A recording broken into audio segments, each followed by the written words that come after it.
Hello, friends, and welcome to episode 62 of the Swamp Creatures podcast. Today we have on as I've called him in the past, the Scott Horton of Bitcoin, Mr. Guy Swann. What's up, man? Good to be back. It's nice to have you back on the network. For those who don't know, who listen to Swamp Creatures but don't listen to Culture and Decay, I had Guy on CID, and we had a blast. So we got a lot of stuff to get into today. So real quickly, for those who might not know, Guy, do you just want to introduce yourself a little bit? Oh yeah. I'm Guy Swann. I'm the guy who's read more about Bitcoin than anybody else you know, and I host Bitcoin Audible and the Shitcoin Insider podcast. Shitcoin Insider is far more infrequent. It's kind of a guilty pleasure, but I try to do Bitcoin Audible. I try to make it daily, and we cover practically anything that you could think on the topic of Bitcoin and economics and the banking and financial sector. Like, try to make sense of that whole mess, because it is a mess. So yeah, if you're interested in that, got the whole range on every possible discipline around Bitcoin you could think.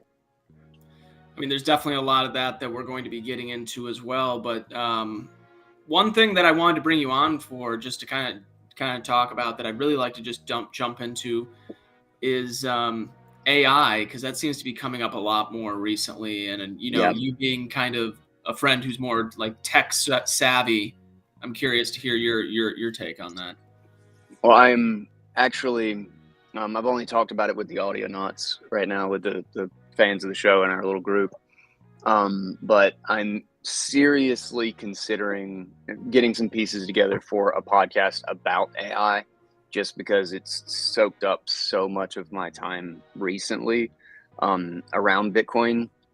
And mostly because, like, I think AI is both a huge opportunity and a pretty serious risk if we get it wrong.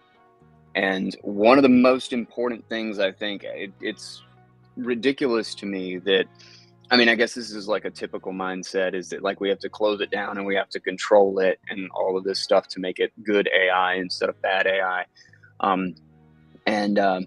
I think that's the wrong approach. That the real risk of the AI tools and the platforms that are blowing up right now. I mean, good God, do you know that, like, it was like literally a matter of days before ChatGPT had like 5 million users. Like, it was so fast. If you ever look at somebody posted a chart like showing like all the different like internet platforms and networks like Facebook, how many until 5 million, like all these things. And it's that typical chart, right? Is it gets a little bit faster and faster every single time they put the more recent network. ChatGPT is just a straight line up. It almost, it looks retarded on the chart. It just doesn't look like anything. It just looks like the edge of the chart. And the overwhelming, the incredible amount of value that it can provide by the tool set that it unlocks. I mean, just for the first use case that I started playing around, like, I'm not a developer, I'm familiar with the terminal, like, and I can screw around with some command line stuff, and I made some very basic scripting and that sort of thing. But ChatGPT and the language tools in particular have just kind of unlocked, like, I immediately went on a spree of trying to automate as many tasks as I could on my computer. And I have, like, I mean, just on the desktop right now, I've got like 12 just like scripts that I'm like screwing around with right now, because ChatGPT will write like 80% of it for you. And like, all I have to do is like figure out, it's like, okay, it's like trying to call for this folder and it's not in the right place, or like this is not in the right order. Like, so I don't know how, like, I wouldn't be able to just like spit out that code myself, but I can troubleshoot, I can correct, I can look at this, I can be like, okay, the error shows up on this line, and then ChatGPT will help. Like, I just put it into chat, it's like, this, I got this error, and it's like, oh, I'm sorry, I made a mistake, blah blah blah, and it spits out another line of code to fix it. And I've written like 100. I don't know. I guess not 100. That's probably an exaggeration. It's like 20 or 30 scripts for just stuff that I like, do all the time now. And now I just kind of go through for like whole processes of things that like used to take like a good chunk of time. And now I'm just like double clicking on stuff on my desktop, like to just do those things. And what I'm in the process of finishing up right now is, again, I'm not a developer, but like this is I'm writing more complex things than I've ever written before, just because of this. And I'm sure it's not like the super cleanest code, but like we're talking about like just opening the door. You know, this is iteration one, really. You know, like the feedback and the learning that this thing will be able to do as basically this unlocks tons of developers and tons of people who are building these things. It's going to get better and better. And in fact, the AI can actually make itself better. Like they can actually run it so the AI will produce things, test it, see if it produces a good result, and if not, it will learn which one did produce a good result and which ones produces a bad result. And the program can literally teach itself. They've been doing the same thing with the image generation stuff. I could just like ramble for probably a couple of hours, but maybe direct me somewhere. No, you're good. Like there's a It's a lot to huge unpack with scope that. of stuff.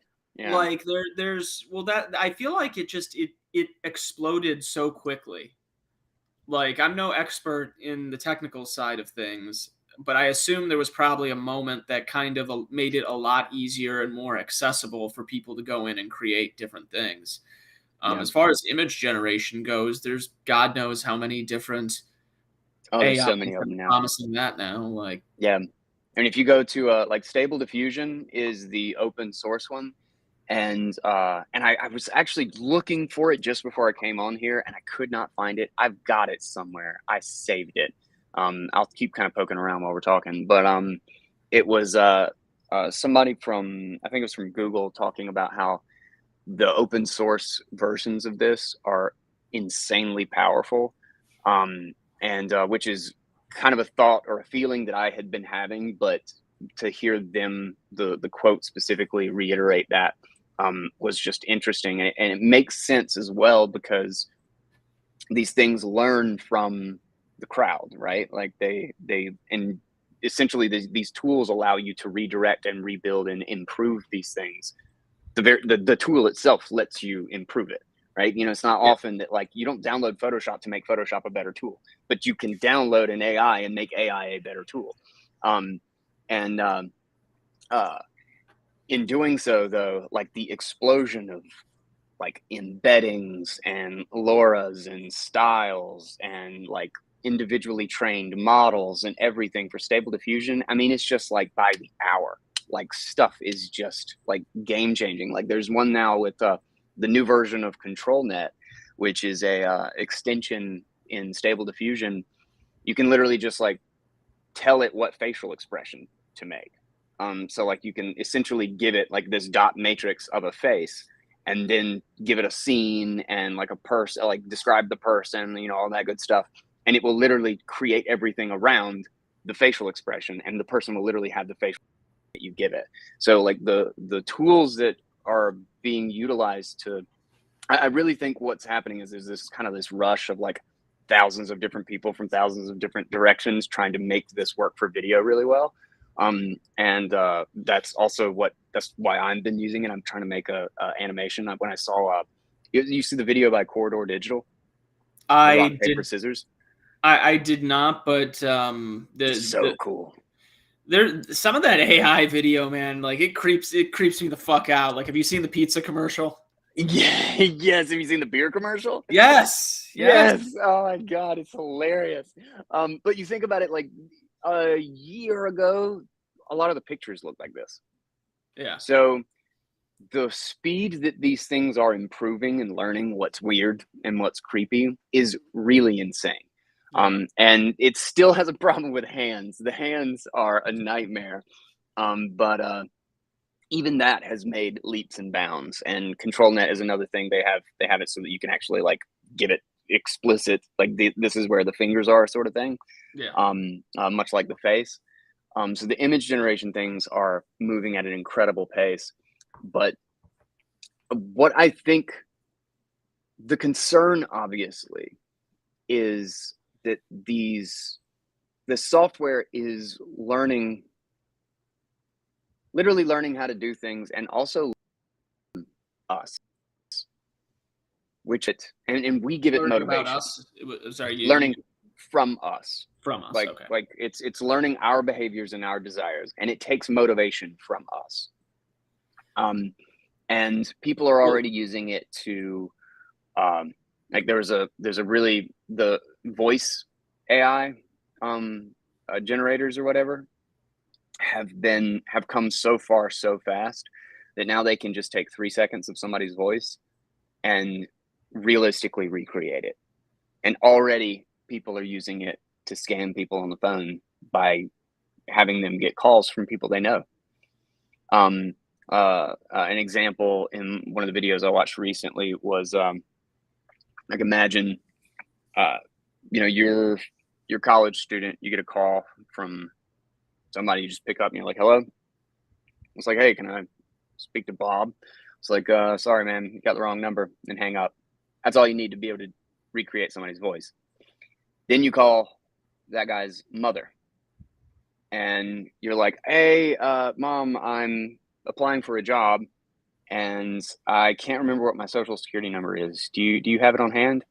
And then she thinks she's talking to her son, and it's that good. It is like it. You can't tell it. Some of the things, like they actually had a voice clip that slowly went from the actual person talking to the AI talking, and I could not identify where the switch happened.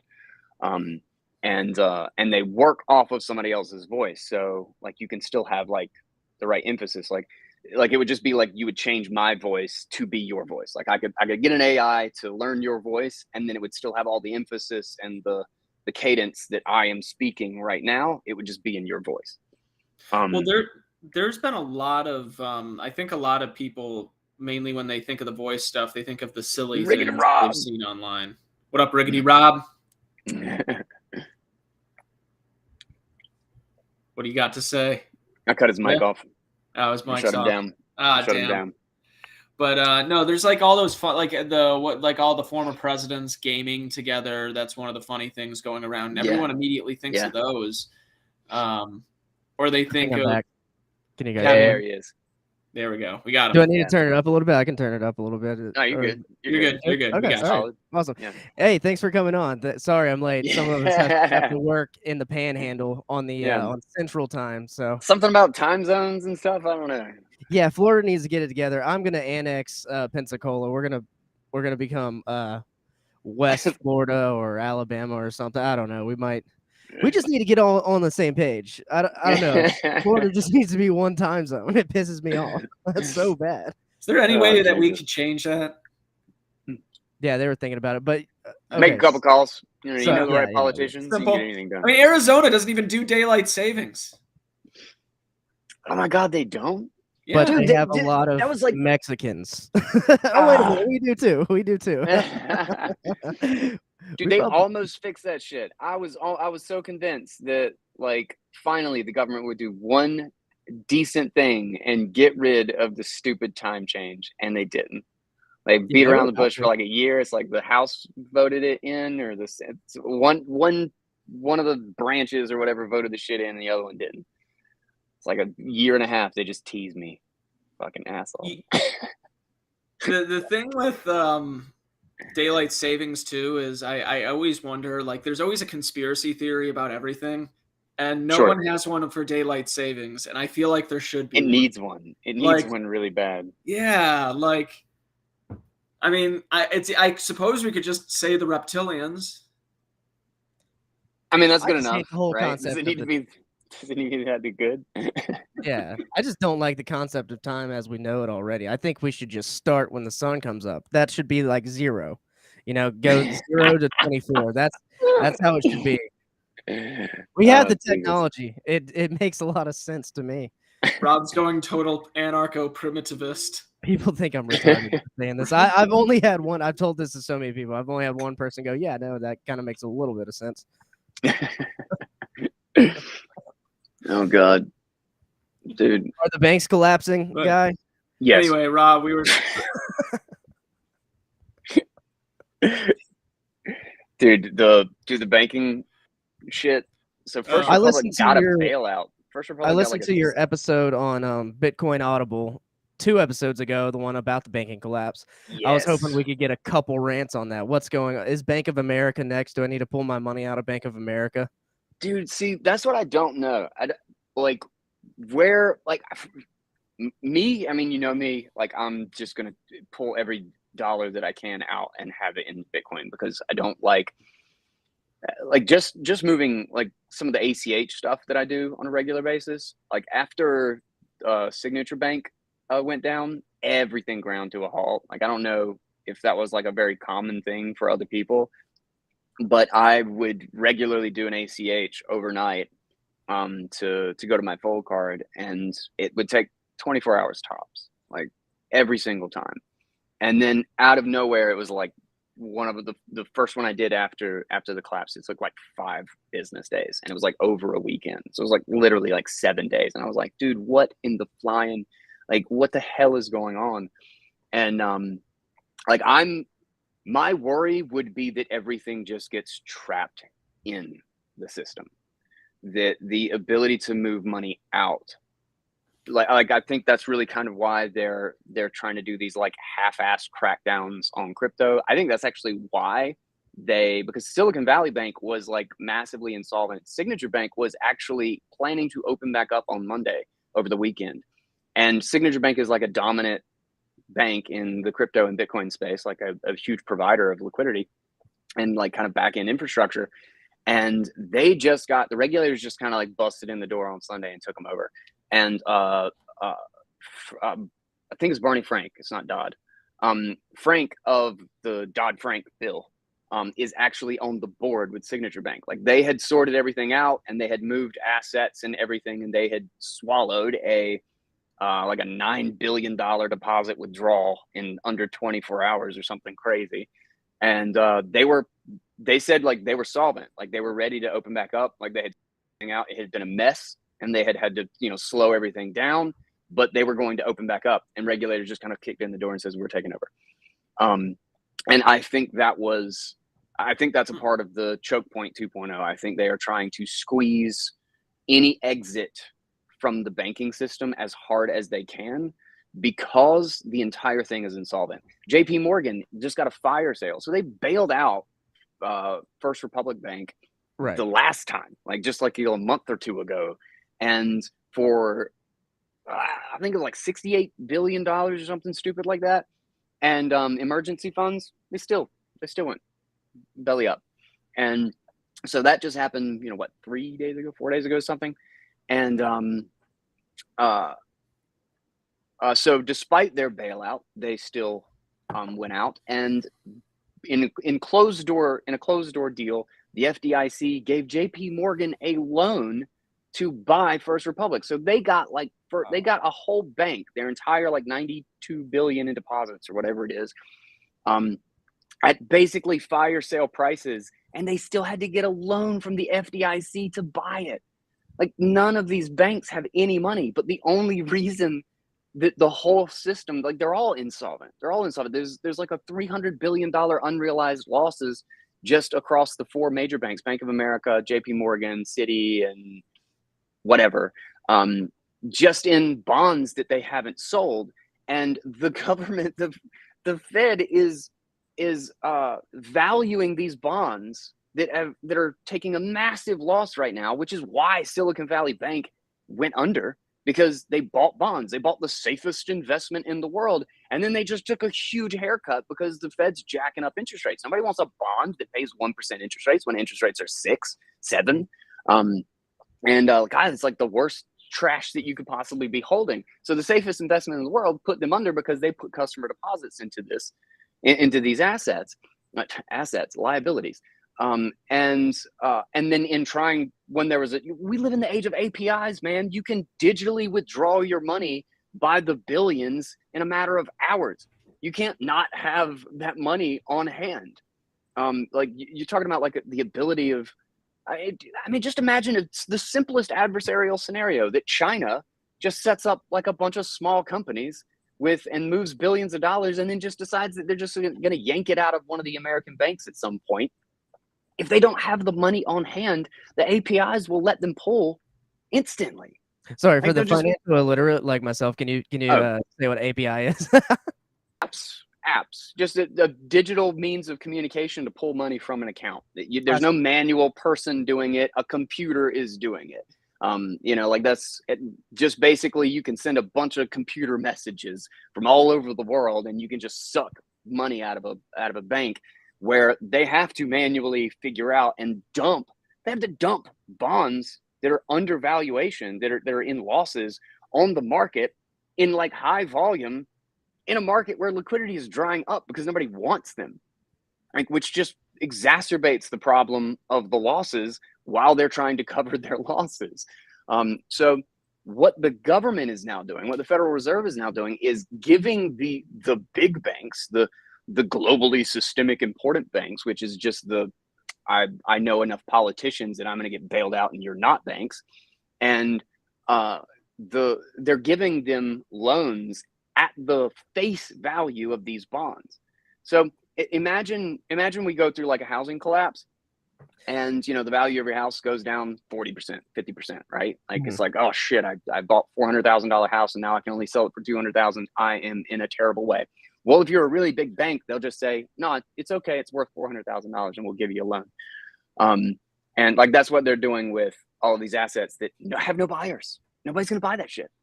Like it was all fake. It was all propped up to begin with fake money, with fake financing for shit that we could never afford. So the whole thing is insolvent. The only reason it doesn't collapse is because you can't bank run from the bank system. The dollars are all digital. You can't pull out $80 billion in cash. It doesn't even exist.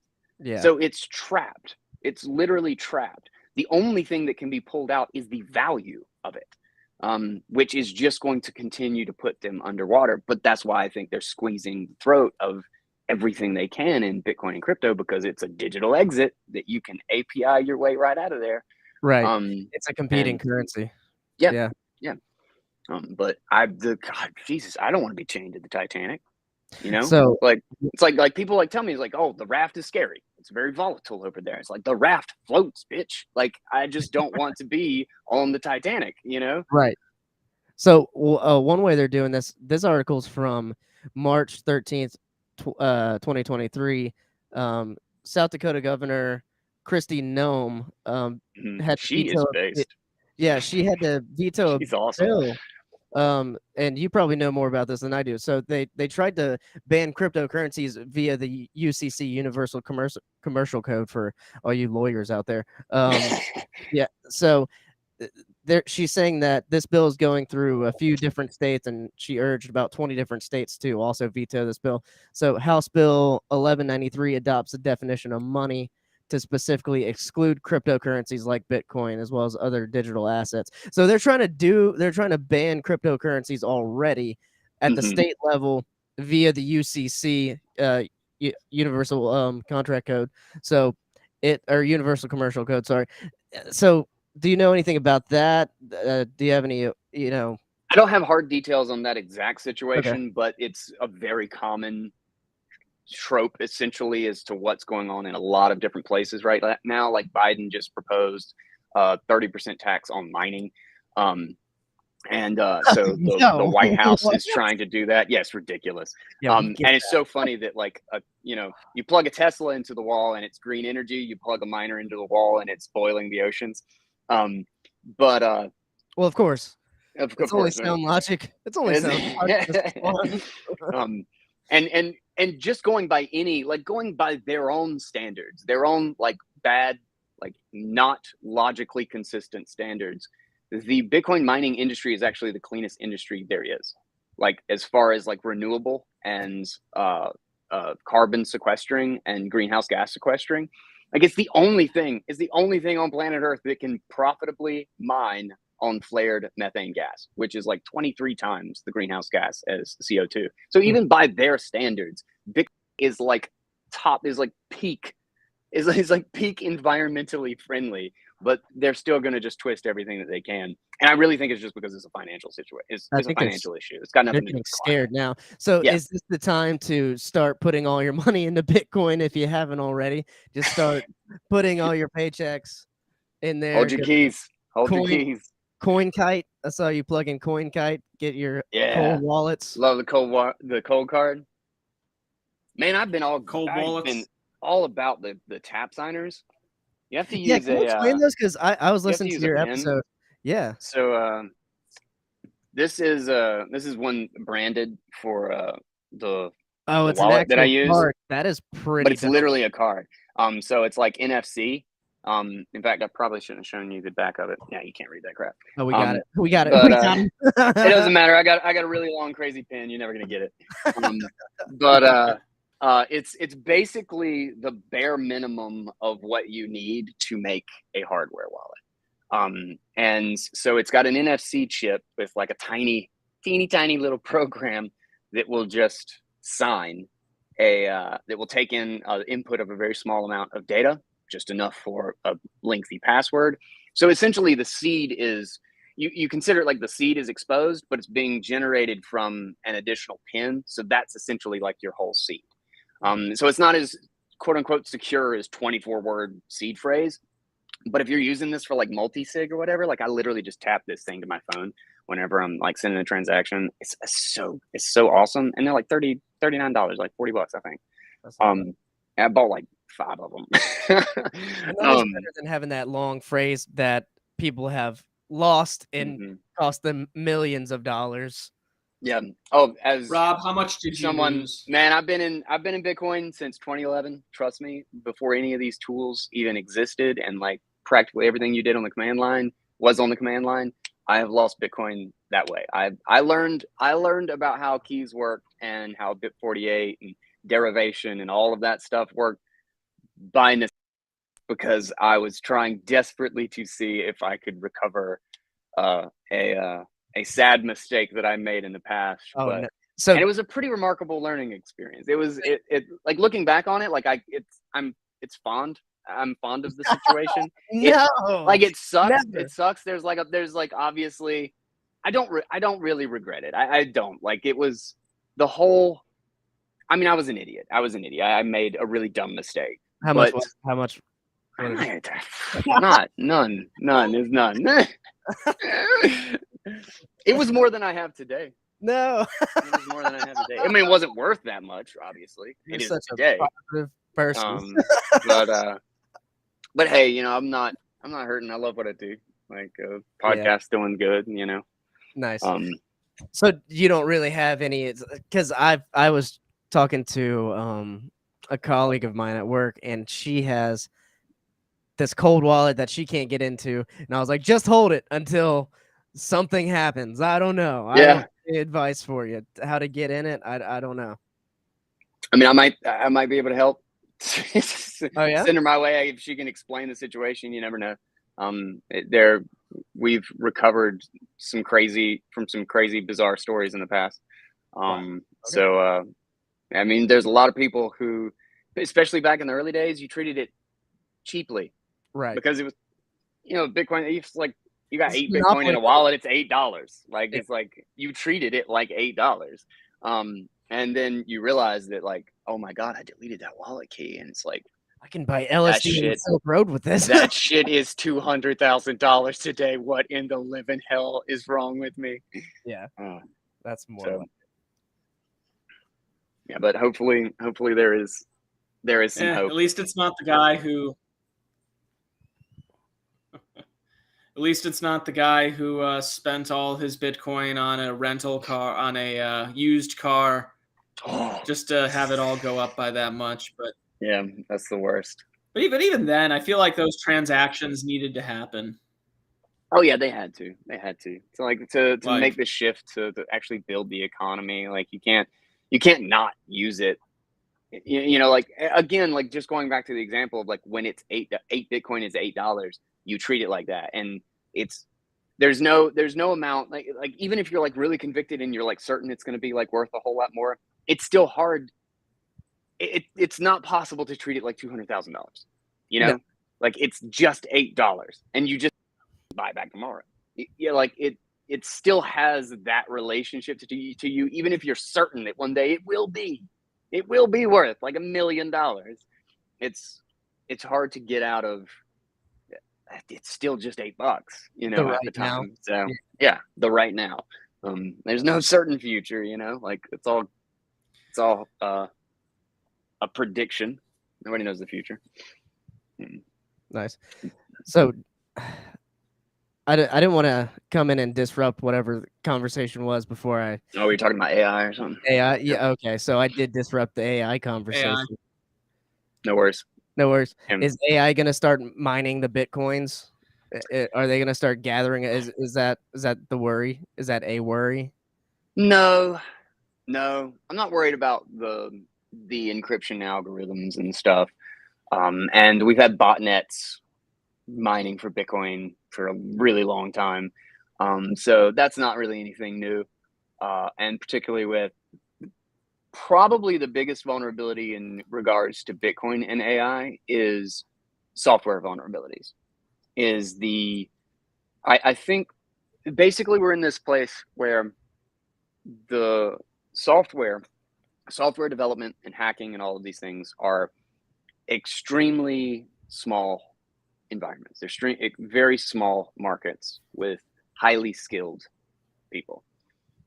And imagine a tool that opens that up like 100-fold to the number of people that can suddenly play in this space.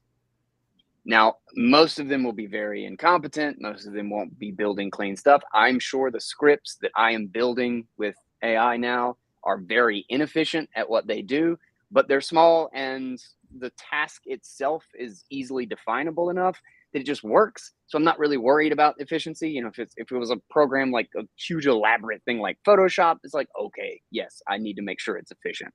But if I'm just automating a task, it doesn't really matter. I just needed to automate that task. Like the one that I'm about to, I've still got like some weird formatting issues that I got to sort through. But is one that will just as soon as I publish on the podcast RSS feed, the description is pulled. It finds an image. It moves the text around and formats it and puts in an embed link from a different location and then publishes it straight to the blog. So I don't have to touch it. And I have half automated it with like a couple of other tools, but it's still just with post in draft. I would still have to do a bunch of formatting stuff and I get like 100 episodes behind. Never going to catch up. Nope. Never going to sit down and do that tedious crap. No. And so I'm literally just going to start it as soon as I get the thing working, which I've got it publishing or whatever. Like I said, it's just formatting that's left. And I've just done this entirely with ChatGPT. And I'm just going to run through the whole history of the podcast and just publish it all as fresh posts. And this will be in lieu of like a redesign for the website that we've been working on. We might have to take such a useful tool. It's such a useful tool. We might have to take that idea from and do that whenever we populate our RSS feeds, because we're gonna have to do it for every single episode. Yep. Coming back. Yep. That shit takes forever. You got to do that manually. It's awful. Yeah. I hate it. So you wrote the program that's gonna do that?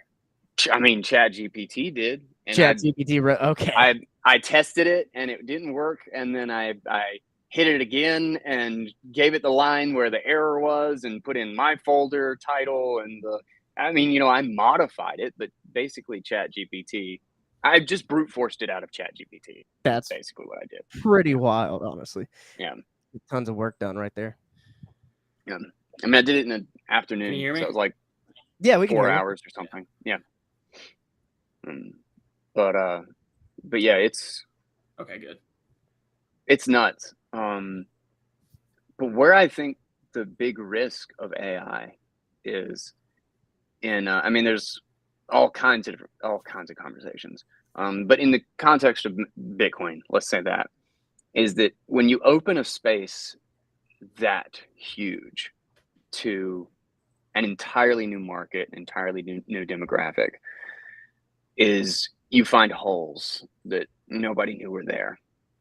like it's like an accelerated, it's like taking 30 years of development and security problems and bugs and everything, and then smashing it into like 8 months.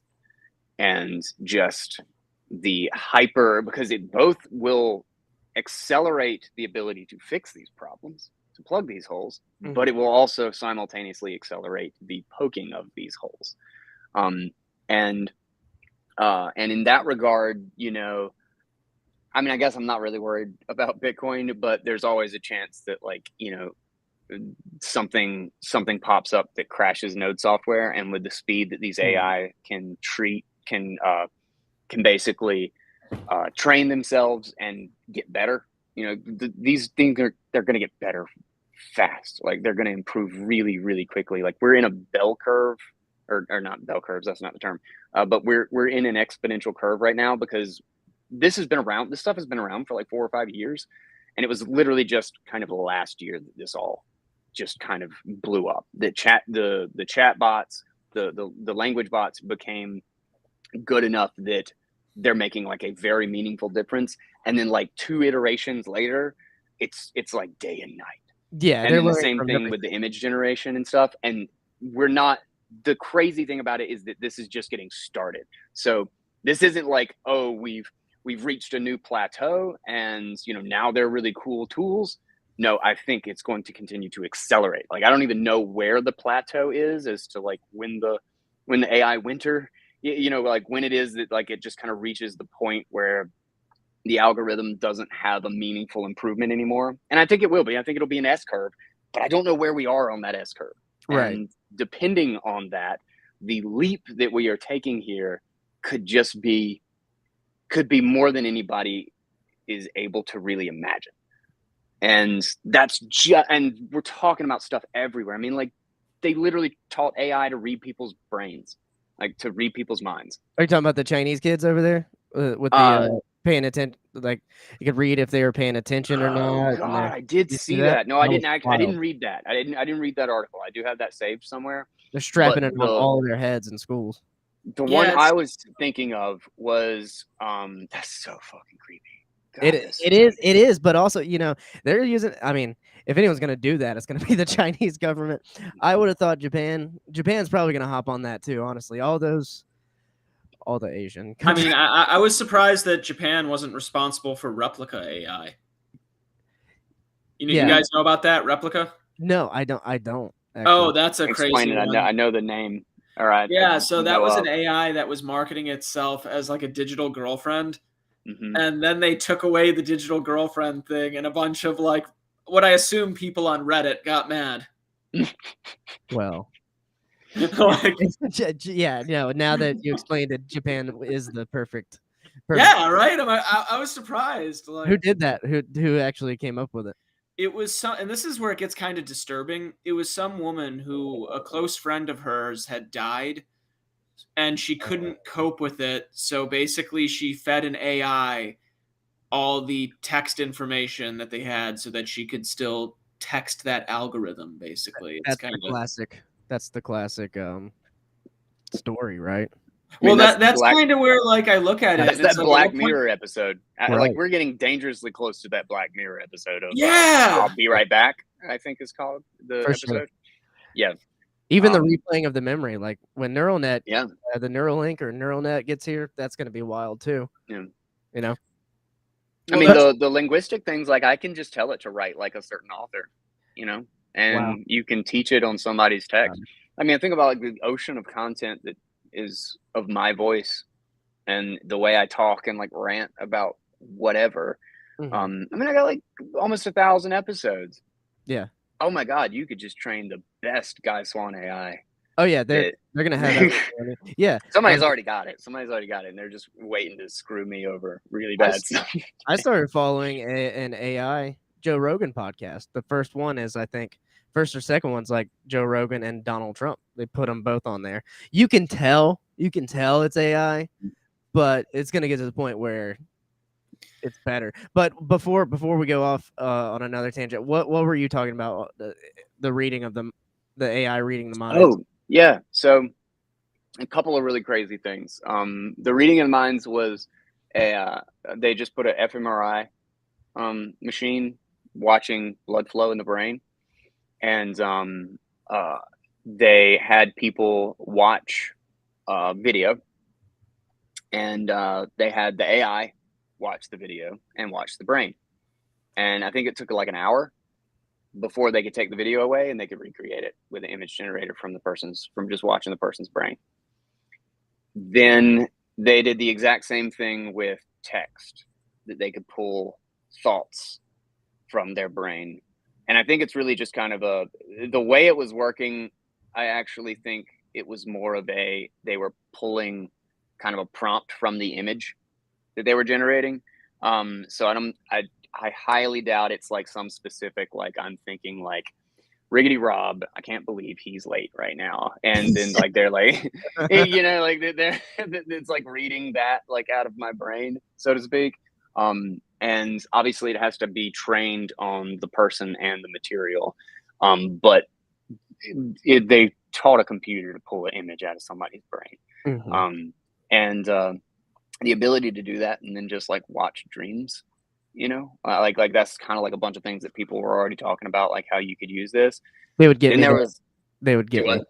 They would get Yeah. me on the Yeah. dream. I would buy my dreams. Buy your I'd be dreams. like, Hey, all right, yeah. sign up. Is it $12.99 a month? All right. Dude, Well, yeah, I I'm subscribing. I mean, what would really buy me is if somehow I could control my dreams, but something tells me that's not the case here. That like you're kind of getting into that weird Futurama territory of like, okay, so when are you going to put ads into my dreams? But oh yeah, they're gonna add, dude. They're gonna Robert's Dreams brought to you by Pfizer. They're gonna Pfizer out of your dreams, dude. God damn it, Pfizer! Yeah, dude, they're gonna be the first ones too. They're gonna, and then they They're gonna start have putting dreams in your 70%. dreams. Big Pharma is gonna have 70% of the dream advertising budget. I had a dream I had my 70th booster shot. They're gonna get you good, dude. Oh no! I had a dream that I had mild to severe psoriasis.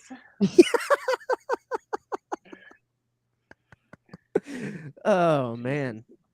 But yeah, no, there's a lot of crazy things just to be seen in like with AI. There's kind of that big moral dilemma, like between replica and just which one? Yeah, it's the problem is like, you know, we're all libertarians here. How the hell do we deal with this? I put this one up here. This is our longtime friend, longtime listener, other podcast host Leighton over at Outlaw Thoughts. I think that evil is always, you know, the road to hell is paved with good intentions, right? Yeah. Shut up, Leighton. I mean, Dr. Frankenstein creating the monster. That's all I can be reminded of. Right. Yeah. So I think there's always going to be some good intentions there. Just like, I don't know, gain of function research in the bat coronavirus lab in Wuhan. Real good intentions. This is really why I think, and this is why I'm genuinely considering starting a podcast about it, because I don't hear this angle discussed a lot. Is that like everybody, like the guys at OpenAI are talking about, like, you know, we tried to release it to everybody because we feel like it's a whole lot better for these tools to be open. And I do completely agree in that sentiment, but it's still owned by Microsoft. It's still locked up in Microsoft, and or OpenAI, same difference. And like what they're doing with their suite, the 365 suite. Have y'all seen this? The integration? No, I have not. God, Jesus, it's nuts. It's just like a couple days old now. But they just dropped that there's going to be, it's ChatGPT 4, but it's referred to as Copilot, and it will literally just it's integrated into the entire suite. So like if you're trying to you get an email or something, you can just like immediately just be like ChatGPT, like make me a PowerPoint for this thing that I'm about to do, and put this on my calendar, and it literally will just go reach out to these other programs and do these jobs for you. It is straight up like the job of like multiple secretaries and organizers and managers put into a computer program. And this is the key thing that I want to, this is the idea that I think is really, really fascinating, is that AI is not a tool like Photoshop. These AI software, these AI platforms, whatever you want to call them, I think they are better understood as interfaces, in the same sense as a keyboard and a mouse, or as the multi-touch on a phone. This is going to be how we communicate with computers, because you're going to be able to use an AI to do something in a program that you have no idea how to use. But you're not going to have to learn how to use that program. You're going to just need to speak to an AI and get it to understand and give it the motivation to go find the tools necessary. So we still have all of these different apps and all of this different software that can do all of these different things, but we don't have to learn them all anymore. We have this interface where we can just talk to the computer, and the computer figures out what it needs to do in order to accomplish the task. So and then we are basically a curator of whether or not it's the right thing. Like, just like I just brute force out of Chat GPT the code that I wanted, is that I'm just there to say, no, not this one, do it again, change it this way. And then the same thing with the image generator. Like, obviously I could just put in a prompt and just take whatever it gave me, but I might actually have a vision. Like, I might want something in particular, and so I composite it together. That's what I did with like a number of things already. Like my sister-in-law does graphic design and like does a lot of my marketing things, and we have just gone wild with this stuff. We've just been using Midjourney like crazy, and Stable Diffusion, and like we're just like, it's like a beautiful compositing tool, because you can be like, all right, I want to make this background, and then like I can upscale it, or I want to make exactly this thing this way, and then I make a person, and then I make an effect, and then I make like just the number of different things you can do. Like the ability to then put it into Photoshop and combine all these things together to make something unique and just kind of magical in like a bunch of different ways is so cool. And like there's like a bunch of graphic designers who were like literally like breaking down crying. I watched one of this girl, and I was like really sad at the end of it, and I was just like, man, I think you're really missing like the phenomenal opportunity here. Is that it's similar to kind of like YouTube and Hollywood and broadcast media, is that when you could publish cheap, simple, basic stuff on YouTube, everybody said, this is dumb. Nobody's ever going to do this. Nobody wants to watch somebody's 10-second video that they did in their living room. But what it ended up doing, kind of like just talking about how like it blew up the developer market. Like now we're talking about hundreds of thousands, millions and millions of people being coders now, when it was a very small group before, what you do is you just destroy the barrier to creating content. Like previously, like there was a day when you had to have, hands down, you had to have $1 million if you wanted to make video, if you wanted to make a movie. And then YouTube happened. And now you can tell a story with a camcorder and 30 clever seconds. Right. And then phones happened. Now we have high definition. I can make a video with this that damn near is theatrical quality worthy. Like this, I mean, I've specifically got it for it having like the most solid camera that you can get on an iPhone, right? But the fact that I have a phone that I walk around with, like I used to be a photographer, I had DSLR, and like I'd get the whole kit and everything.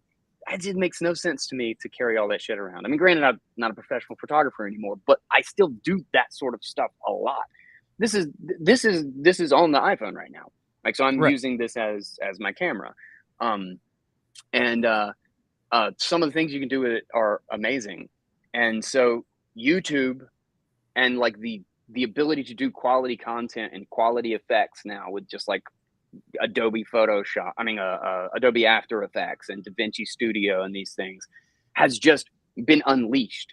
Like I can make really good effects and like cool things for like a story or a shot with a fucking phone and a piece of free software today.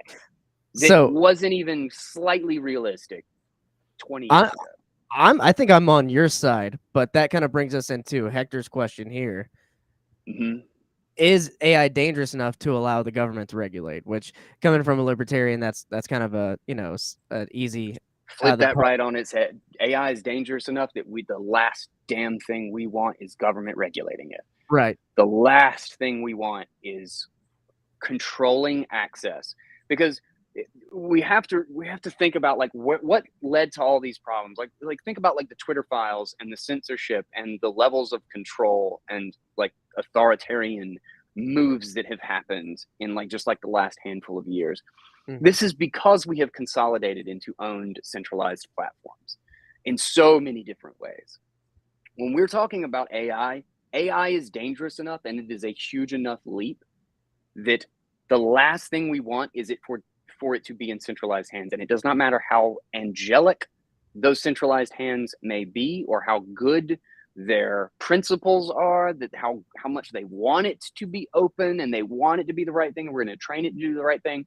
What they are going to do is they are going to train it to only give approved opinions, to only do what they think is right. And what is going to happen is that is going to be the most insane, easily manipulable central point of control that we have seen in the digital age. And if we do not take it out of that central point of control, we could integrate all of these things, these tools and these platforms before we realize we've left ourselves no way out. Mm-hmm. Right. And the last thing I want is government deciding which platforms are allowed and which we're able to do. I think of this as more like, like evolution exploding and creating a whole new era or a new paradigm of organisms. I genuinely think of networks. Yeah, we're moving. Kind of we're like moving to the Transformer era. yeah, right. But like think of these different pieces of software as conflicting organisms. A vibrant ecosystem is one with billions of organisms that find a balance. Mm-hmm. It is not an ecosystem with three giant overarching top-down organisms that are trying to control everything. Not only is that a huge, huge point of control and potential digital tyranny, but it's also just a giant flaw in thinking. That's going to have the best case of evolution, that's going to be most adaptable. No, it's going to have the largest single point of failure is what it's going to have. And if we're dependent on these things, if our infrastructure is dependent on these things, if our individual lives and all of the networks and the tools that we use are all dependent on these things, and something goes wrong in that central point of failure, we've got a really big problem on our hands. It's a problem now. Now imagine when these things can adapt and behave for us, and we don't even know how to use the programs anymore because we're using AI that just does it for us. Right. Like we're gonna get farther away from the technology. The stakes are so much higher with this, and that's why I think the really important thing is that we figure out how to take these things and self-host them. I don't want one controlled, regulated AI. I want everyone to have their own AI. I want to figure out how I have AI in my house that is just watching my network for odd activity and literally rewriting my router to make it stronger anytime something looks off. You know, like when we kind of get like 2 years out, I think we're talking about that. Yeah. And I think the only way you have secure networks is if you have AIs competing and learning from each other, and that they are controlled by the motivations of the people who are keeping the software on, plugging in the machine.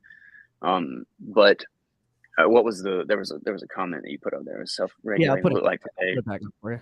Yeah, when you can't get away from centralized hosting. That's why I feel like it's really important to do the podcast, is because there's been this really great trend towards self-hosting. And there has been this significant push in the digital decentralization, Nostr, Bitcoin, the Keat and the whole punch. Like there's just an explosion of attempts at removing that center because we're finally feeling the pressure and the pain the weaknesses, the vulnerabilities that these huge centralized systems have presented to us. Like the internet was a huge decentralized leap, right? But then we recoalesced around social networks, because while websites and domains and email, these things were decentralized, far more decentralized than the networks and things that came before, the AT&T and the 3 channels broadcasting. But so that was a massive step forward, 2 steps forward really. But we took a huge 1 step back, because we found out in trying to connect people to businesses and content and ideas on the internet, we went through these multiple different iterations: the browser, the website. Every business has a website and all of these things, and we're going to go to all these different places. But then we realized that we were fighting the network effect by constantly separating these into different websites, into Amazon, into eBay, into Facebook, because they're not the same people, right? If I'm finding a business on Amazon, when I go to Facebook or whatever, like I have a whole different group of people, a whole different network. Same thing with social media. And then the like and the share, the retweet. Yeah. Fundamentally it's a more direct way. Everything about how we interacted with the internet. Right. And we found out that the internet wasn't about connecting ideas, and it wasn't about connecting businesses. I mean, sure, that's part of it. But what we really wanted to do was connect to other people. Mm-hmm. What we really wanted to do was find people. And thus, social media took over the internet. And it became the people that we connected to, became the way that we found the content. We found the products. We found the We wanted website. to talk shit about people. We wanted to find a random person across the country and talk shit about it. Was all social. It was all social from the beginning. We just had to figure out how to get there. We had to narrow it down, so to speak. But we recoalesced into these giant centralized silos, because the ability to share and the ability to like from my group to your group, so the 6 degrees of separation became shrunk down, and it was like super fast. Suddenly things went viral. Things could just explode, and millions of people could see it in a matter of hours. And that fundamentally changed how information moved on the internet. But what we needed was to make that a protocol. And a lot of people tried to make it a protocol, but the speed with which we adopted it allowed it to silo so quickly into Facebook. The network effects were just out of this world. They were, an order of magnitude improved over the previous generation of the internet with these social networks. And so instead of developing a decentralized protocol, we had this accelerated re-centralization. And then these dominant social networks that fought as hard as they could to have a network effect that somebody else couldn't compete with. Right. And now we are finally breaking that down, because we're paying the price of that failure, of that dumb mistake. We did the quick, easy way rather than the hard, right way. But now we're actually re-decentralizing it. We are going to have, I think in a matter of a year or two, we're going to have a dominant, I think it's kind of Nostr. I think Nostr is already it. It's just people haven't figured it out yet. People are trend followers. That's for sure. There's always going to be a trend that people follow. There's going to be something that happens that gets people to go to some dominant form, right? Yeah. And really, I think an open network, a centralized network, just cannot compete with the network effect of an open protocol. Because if you can imagine you have an Instagram client, you have a Facebook client, and you have your eBay account, you have your Amazon account, blah, blah, blah. All of these things have totally separate networks, right? Like I have an eBay account, but I have like 3 followers, but I have like a ton on Twitter. Mm-hmm. Why would I go to eBay to sell something? Well, it's because eBay's for selling and Twitter's for bullshitting. Yeah. Well, if it's a protocol, well, then I can just take my network wherever I am. I can just make it, eBay can just be a type of content on the social media, which is like what it is on Nostr. Like there's Nostr markets, and I can sell stuff to to the followers on Nostr. I don't have to separate those networks out anymore. I can make it look like Instagram, and I just make it about media and pictures, and I can just make the tech stuff go away. Like basically the client, it's like podcasts. Like you Apple Podcasts, Google Podcasts, Overcast, you use a whole bunch of different apps, but it's the same podcast. Right. It's that for friends. It's that for social media. And you can create you can specialize content, and you can have it anything. I mean, dude, social media has been trying to implement payments for God knows how long, and they've had this impossible regulatory hurdle. I mean, Jesus, Facebook tried to make their own currency. They tried desperately to make their own shitcoin because they couldn't get the financial approval and the compliance and the regulatory issues of getting payments from person to person on Facebook was such a nightmare that they had to make their own currency, and it still didn't work. They got drugged before Congress to fight about this thing until the whole thing went belly up. And it had support from like basically the who's who of everybody on the freaking NYSE. And Nostr in like 8 days implemented Lightning, and people zap each other like crazy. Yeah, I'm gonna have like to. An open protocol can do this. Like I made a meme and made like $40 off of it. Do you? Because So people do you are just, like zapping me? So you're a fan of Nostr Inc. Nostr Inc. Connecting life and debt by him. Oh nope, that's the wrong. That's the wrong. That's not one. it. That is not it. That is not the right thing. NOSTR. If you're looking for like a app or something, go to Damus, the Damus app, DAMUS, or if you're an Android, do oh god, people are gonna be mad at me. Amethyst, AMETHYST, I think. What'd you call me? I called you an amethyst. But they're kind of the most popular apps. Okay. They're the Google Podcasts and the Apple Play, or the Google Play and the Apple Podcasts of Nostr right now. Nostr just means notes and other stuff transmitted by relay. Yeah, a decentralized social network with a chance of working. What they're saying. With a chance of work. That is exactly what it is. I love it. That's probably one of the developers. It's probably like Fiat Jeff or something. It's just like it's just got a chance. But it's great. I spend more time on there than I do on Twitter. And it doesn't have like the problem with like Mastodon and like a lot of the alternatives before is that there was no global feed. You know, like I felt like I was like isolated. Nostr does have that like open space. And it just basically decentralizes the host. You know, where everybody connects to Twitter. I connect to like 40 relays. Mm-hmm. And then I connect through them to everybody else, through all my followers and the people I'm following and the stuff I'm trying to do. And now they're going to have like Nostr markets and stuff like that. The feedback loop of being able to do multiple things and have multiple content types. Like they've already got like a Substack version of it. It's a note type that just like you write whole articles. And then there's like a Medium. It's called Blogstack. And it's literally just like Medium or Substack. But it's also just on Nostr. Like it's the same protocol. It's cool new stuff. I need like a month-long crash course on how to use AI. This is why I feel like I need a freaking podcast on this. I think enlighten us. Yeah. I was full on for the cryptocurrency talk, but I'm on board for you educating us on the AI as well. So this has been an informative episode. Honestly, I'm enjoying it. Check out Corridor Digital. This took a lot of different like tweaking, and I'm trying to get my workflow to do the same thing, but it was so good. It worked, man.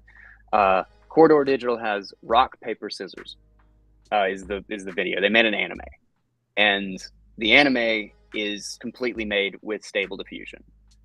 So they took live shots. They videoed themselves in front of a green screen with basically a skeleton crew. There's like 4 people. Oh shit! Yeah, I'm seeing it. And oh my god, it's hilarious too. I've watched it a bunch of times. But they made an anime. It's getting creepy, dude. It's getting crazy. It's crazy. It's crazy. They had to train it on themselves because some of the content that they trained it on, like the style that they trained it on. But like this is the crazy thing is that you can literally train it on material that you like. So and they've finally made it like optimized so it actually works on Apple Silicon. So I've been using it like crazy on this thing. Oh my god, my poor MacBook. I'm running this M1 Max to the max. Yeah, the thing is just like running so hot in my lap because I'm like recording stuff for the podcast and like generating shit at the same time. And I go like check on it and it's like using like 55 gigs of RAM. while I'm like working on a whole bunch of crap. But I'm building I'm building my Linux machine back up. My home server right now is just old. And I didn't realize how old until my motherboard kind of reached the limit of its updating. And I was like, oh God, I'm gonna have to blow like thousands of dollars to get a new machine. And I just bought $2,000 on 3090 on like a really good graphics card, because you got to have that GPU power for the AI, and I'm trying to utilize it in as many possible ways. And there's one called Auto GPT, which is, it's basically what Microsoft is trying to do with their suite, the Copilot thing, is that you can generate images on the fly. It writes your emails for you. Like you can literally just have it so that like you can respond an email and you just be like, like these are the 3 things that I want to cover, and then it will just like write it into a couple of paragraphs. But what's funny is like if you're doing it with Office Suite, on the other end, the person is probably just decoding it back down to the bullet points, because like nobody wants to read the fluff. No. Yeah. And and so the AI is just encoding it into human language and then decoding it back into bullet points, and nobody's actually reading the emails. It's just AI sending crap back and forth to each other. You know that's gonna happen so hard. But it also like this completely changes, like this destroys academia. Academia is so dead. I mean, it's been in decline for a while, but holy crap, like just the ability to test is getting incredibly difficult. But the fact that like it would have cost me like, what, $60,000 or some crazy thing to go to some school and learn how to be a developer, but I can literally just, like I said, brute force Chat GPT, and it will tell me what's wrong with the code. Like it will literally tell me what the error means, and it writes really good comments so you can see like what the block is. Like this is what this block does. And again, it's not perfect. It's got errors. It's not very efficient, but it's not going to be long before it doesn't. And it's going to get, it's the best teacher. It's already diagnosing people's illnesses better than like your average doctor. Right. Like people forget, like everybody's like, oh, the AI makes mistakes. It's like, dude, people make mistakes. People make tons of mistakes. Are you kidding me? If I got somebody to teach me code, that doesn't mean that they're teaching me efficient code. That doesn't mean they're teaching me good stuff. They might suck. My doctor might have gotten straight C's in school for 8 years or something like that. But you know what you call those people? Doctor. Just like the other one, just like the good one. And if you use this tool with someone who knows how to think properly, who knows how to troubleshoot and kind of like break down and find the truth of things, it's an amazing ideation machine and a test this machine, like a hypothesis mechanism. And I really think it's going to be the dominant interface. I think it's going to be the way that we use a computer, which is why I think it's that orders of magnitude more important that it's running on our computer. Because otherwise, it's an intelligent, contextually filtering remote connection to somebody else's server. And that is going to be abused like nobody's business. And if we're dependent on that, like if we can't produce without those tools, if we adopt and implement all of those things on the centralized version, that's a rude awakening. I'm done. I don't even. This is a new world. This is where I go old man status, and I just stop doing what this is where I plant my foot down. I go off the grid. You end up like the guy from Into the Wild. Buy chickens. Yeah, dude, I'm basically done. Yeah. I'm gonna take a hiatus and just do that at some point. Just like I'm done. I'm out of here. Yeah, in 2 years they're gonna expect me to know law and code. They're gonna be like, you can't talk to AI. But I just think the crazy thing is it's just there's a really good talk. I don't agree with their well, actually,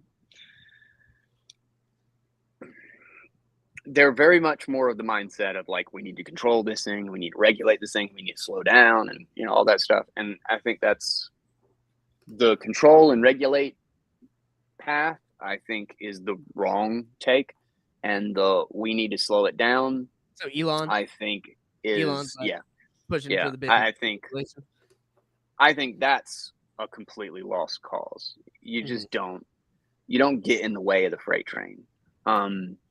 And I think we work and use it as fast as we can. The more that we can adopt and understand the tools as they change, the less the impact of the bigger changes down the road they will have. Like the if something really bad happens, but we've kind of figured out, if step 5 is like a really dangerous step, and we're still ignorant of step 1, 2, and 3 when we get there, that's not a good situation to be in. If we can spread and learn as much as possible during steps 1, 2, and 3, well, then we're going to be able to deal with step 5 a whole lot easier. And we're going to have tools to deal with step 5 because we're going to better understand where things might have gone wrong. We need more brains on it.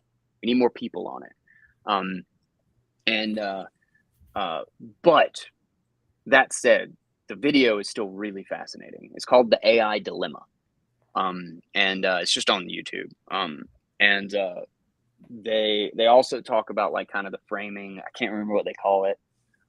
But just watch it.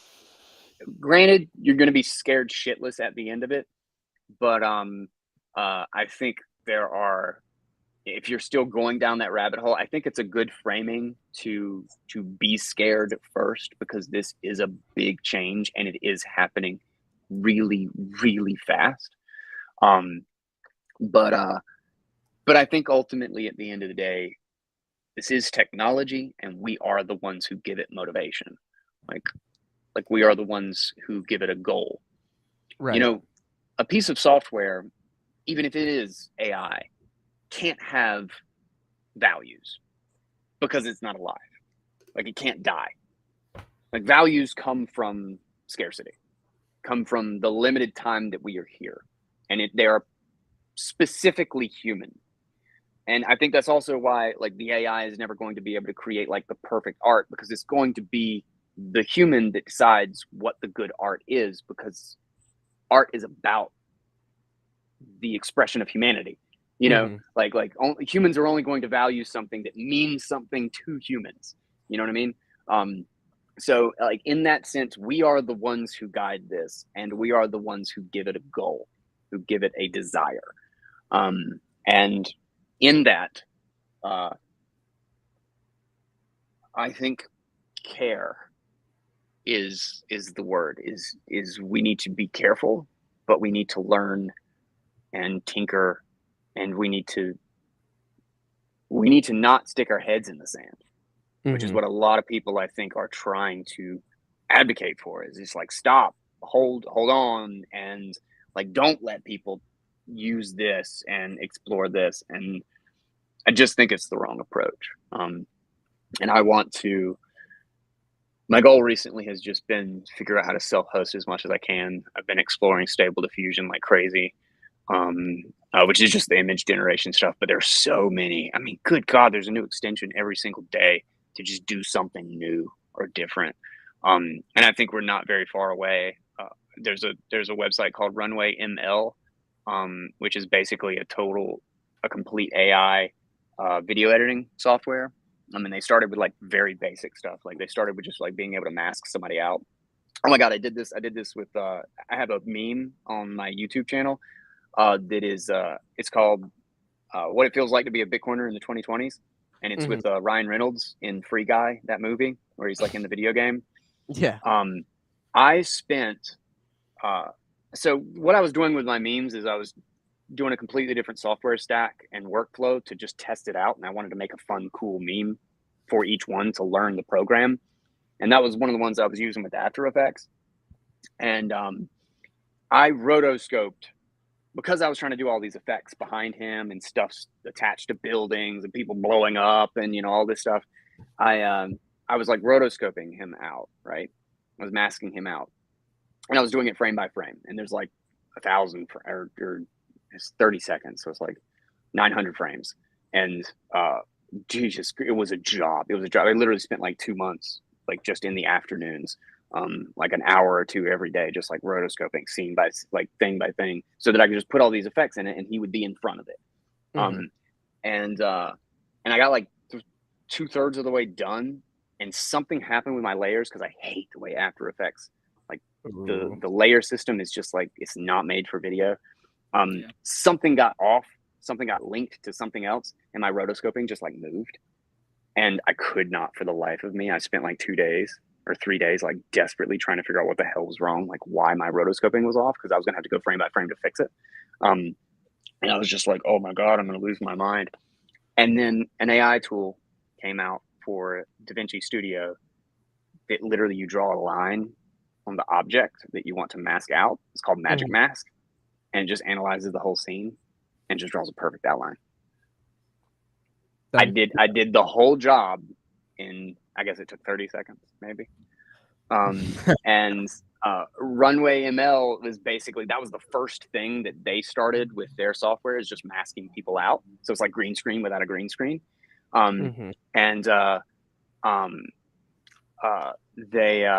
They've extended it since then, and now there's image generation. So you can just type in text and it will create 3 seconds of image. I mean, a video.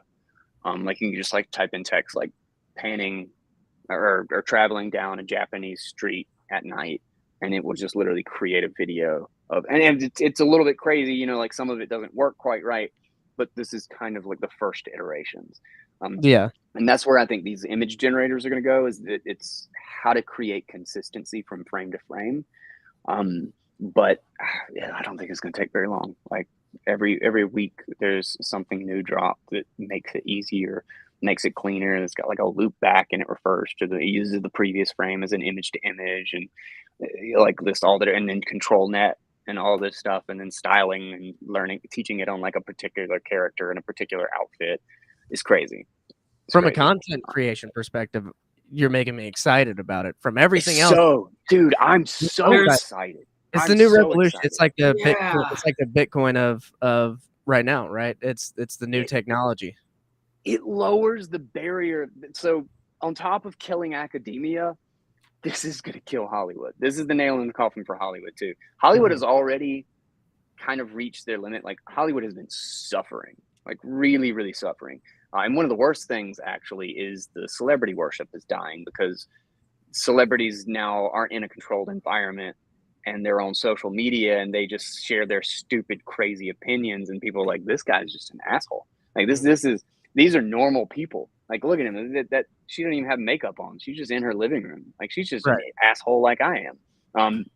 And so like that's been falling apart. Like the celebrity power, the influencer, or the influence of the celebrity culture has just bled. Like it's been awful, and it's on its way to just being completely dead. And it's been replaced by social media. And podcasting, crazy enough. Podcasting has been a huge growing business. I mean, Joe Rogan is the largest media show on the planet. You know, like there's nobody gets as many views as he does on anything.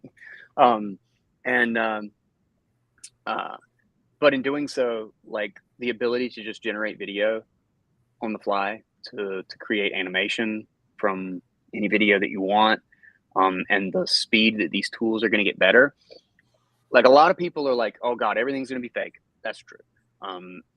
And graphic designers aren't going to have jobs. I disagree there, because you're still going to have to composite. You're going to have to control. It's a tool, man. It's a tool. Yeah.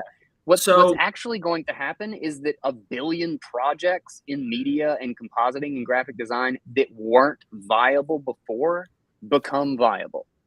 Like April has been more busy since we started using these than she was before. Mitch is also, it makes sense to spend. I'm a graphic designer. You're killing me here, man. Yeah. I'm like, let me talk. I'm sorry. I rant. Go. No. At first, I was very pessimistic for the whole like AI thing and graphic design. What changed my opinion was I did a job for a buddy of mine who got engaged, and typical thing of someone walking in the background, you know, got to fix that. just this person is walking in like the worst place to where it's like, how the fuck do I fix this? Like, this wasn't an easy fix. Mhm. And lo and behold, I think it was Stable Diffusion. I cannot remember what the name of the AI is. I have it bookmarked here. I could fucking find it if I just look. But I ended up having to use that to kind of just fill in the area, and it did the job. So the thing is, it's a tool. I feel like people need to see it as a tool more than anything else. Yeah. Mm-hmm. It's just another thing to kind of add to the arsenal of what you can use to create. Yeah. Yeah. No, I mean, I shit. 100% agree. I 100% agree. And there's actually a video with a Disney animator who is having the reaction to the rock, paper, scissors video and talking about it and stuff. And he actually had a really sober opinion on it. And he was actually more optimistic, which was really cool. And he said, you know, I've seen this happen a couple of times throughout my life. I've been an animator for a really long time. Everybody freaked out about 3D. Everybody freaked out about, you know, like he just like talked about like the previous like kind of paradigm shifts and how it worked. And says, and it's like, and I'm still here, you know, like we're still making these things. In fact, there's more content today than there ever was. And that's really what I think is happening, is that the barrier to creating, like, think about it in the context of telling a story, is like how many people want to tell a story and how many people have beautiful stories, have just something amazing that they want to tell. You know, they just never have the money. They'll never have the capacity. They'll never have the connections to tell it. Now all they need is a computer. What's happened is a billion stories will get told that weren't told before. And then those really magical stories, those stories that really hit home and really tell us something about what it means to be human, will rise to the top. The quality of story will grow massively, just because we'll brute force our way through every shitty story that there ever was. Well, because of that, if Hollywood doesn't have the capacity to tell really great story, their budget doesn't mean anything anymore. Their $300 million budget won't matter in 3 years. It will no longer be a barrier to them being the only thing that, you know, 40 million people watch. And I think that's ultimately a good thing. I think the artist has been constantly screwed. The songwriters have been constantly screwed. They don't get credits. Nobody knows that this one songwriter wrote all of, you know, this musician's or this rapper's music. The storyteller doesn't get the credit. Like, there are so many people who really are the heart of a lot of this content that Jimmy are just kind of Kimmel, shoved under the rug. Writers. yeah, a great example. A great example that just kind of get pushed under the rug, and it's like the front face, you know, is the person who always gets the credit. I think the face is falling away. And I think what these tools do is it empowers the people who are the heart of these stories and the heart of this content. And I know artists' names today. Never in a million years would I know. Why? Because I like their styles on Stable Diffusion. Like, I don't know the brand that they worked for or whatever it is, but I know the artist's name. I've never known an artist's name. You know, like, why would I ever have a clue who these people were, except that, like, I remember this style, and like, I want to mimic it. I want to, you know, share that or use that in my story or something like that. And I think out of courtesy and out of just like honesty, I should definitely credit that I used this style. But like, how many people are saying that artist's name today who never would have known them before? I think this actually realigns things and moves it out of the corporate hands and out of the lawyers and the recording giants and stuff, and it shortens that gap from creator to consumer, to connoisseur and stuff. Like, it connects us closer together. Boy, is that mind-boggling what you just talked about there. Because, like, I dude, I'm big into the art world and just like thinking of names and everything like that. That is, I'm at a loss for words. Go back honestly. a year. That's something I have to meditate on. Go back a year. I never would have told you. I could never have told you a single artist's names. Now I got a bunch of them saved. Well, Just a big document with a list. Right. This is- And I'm just like, oh, this guy makes the best stuff. Like, I love the way that he does the lighting in his artistry. This would be great for the shot. Blah blah blah. You know. this might be the most positive and meaningful conversation I've had about AI so far. If we could only I'm get typically optimistic. Yeah, if we can only get you to talk to Elon, and if you maintain your positivity after talking to Elon and him dropping some knowledge behind closed doors on you, then maybe I'll buy into it too. I mean, I will say that I go back and forth. There are moments where I'm like, oh God, this is a lot, and I've tried to temper myself by watching the AI Dilemma or whatever, because that one's super scary. And I got to pull it up, and I'm gonna have to watch it tonight. I certainly do not say that there's not huge risk here, but there's always a balance. I think the opportunity is massive. I really just think it's technology like anything else. And the real question mark here is, if the technology is consistently better at humans than humans are at practically everything, that is a new space. That is a new, like, what does that really mean? Because our defense, if some motivation in this software gets away from it, the age old theory or story of you make an AI that is really good at making paper clips, and then you teach it to teach itself to make paper clips better and more efficiently. Yeah. And then it takes over the whole world. It destroys everybody, and it kills up everything in the oceans to make the whole world builds into giant paper clips everywhere. Like it just turns the entire world and existence into a paperclip factory, because it's just better than everything else. But this is also why I think of this as like an ecosystem. We need AI and AI at the same time that learns and teaches itself to stop the thing making paper clips. Like, you need an ecosystem. You need an evolution of this entire space. We don't, like the Rick and Morty butter machine. If we only have one, it might make paper clips until we're all dead. What is my purpose? You spread butter. Oh my God. Oh God. Yeah. It's pure existential dread. Dude, I love that. I love that episode. I mean, I think that's going to be a thing. I think there's either going to be a program to have feelings or something like that. I'm still trying to convince my Snapchat AI that 9/11 was an inside job. So that's where I'm at with all of this. That centralized bitch, you ain't going to convince them. They knew it. Or the moon landing. They knew it. It was like, you ain't going to be able to red pill the AI. Sorry, man. Yeah. Why was the flag moving on the moon? It wasn't, but it was, and that's kind of where we left off last time. But it was. Hey, do things blow around in the wind on the moon? There's no wind on the moon. Well, the flag did. Okay. All right, AI. Well, I will say, though, the way you're describing the paperclip, all that's making me think is maybe Bill Gates' wife was onto something when she created that stupid fucking paperclip. You remember the paperclip office system? Clippy.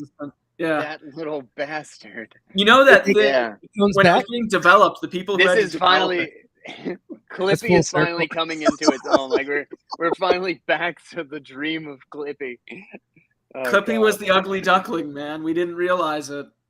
Yeah. I think this is a great place to wrap up this episode. It was a great time having you on, Guy, and hope to have you on again, man. You got any plug? I mean, check out Bitcoin Audible and keep an eye out, or an ear out, if I end up doing this podcast. It's moving, so it might be soon. I think you should. Do you have a name? Do you have any names in mind? It would be AI Unchained. AI Unchained. That's a great name. That's a really good one. Yeah. Because I was thinking, right now. I was looking at some of these links you sent us, and I thought, like, the brain with the capital A and I in there. That'd be cool. Yeah. No, I thought about that a lot. Is like how to get it into like a word so that it's like the AI is like in the word or whatever. But AI Unchained sounds. We drew up a couple of mock-ups or whatever, and it didn't look as good as it did in my head. Yeah. No, AI Unchained sounds delicious. I'll eat that one up. Yeah. But keep an ear out on Bitcoin Audible. and Nice. I'll let everybody know. Oh yeah. Dude, thank you guys. This was a good time. Sorry I just No. ranted and talked over. I'm That's sure what you I guys. wanted. That's what I wanted. didn't After even get listening- This has a been minute fun. to talk. No, I you know more about the the crypto and the AI than we and after listening to your episode on Bitcoin Audible and the bank collapse, I was like, I'm just gonna ask him a couple questions and let him go. Kind of like Scott Horton. You just kind of ask him a couple things and then you're good Scott Horton's for about great, yeah. 3 hours. You just like block Yeah. out your time, right? It's just like, all right, Yeah. this is the Scott Horton rant. Tell me why people are wrong about Uyghurs in China, Scott. He just starts yelling at you. Aren't they people? I mean, are they maybe right? I don't Yeah. know. Yeah. Yeah, Scott. Well, I hope to have him on and get his update because I know he's working on something behind the scenes. He's working on a bunch of stuff. We'll see. Yeah. But Scott's always anyway, working on something, I guess man. I'll just make my plug here. Go check me out on Twitter at Mitch Connor JLo, and go check out 1776swag.com, where it's May the 4th. So all I'll say is go buy some Fire Kathleen Kennedy merch. Nice. Oh, and check out Noster. Check out Noster. Noster, guys. Yeah, I Y'all gotta actually get up there. I'm probably gonna look into that and look up some tutorials. I pulled there's 5 tabs open right now and just things you mentioned throughout the show. I'm gonna have to do a deep dive. You can follow me on Twitter right here.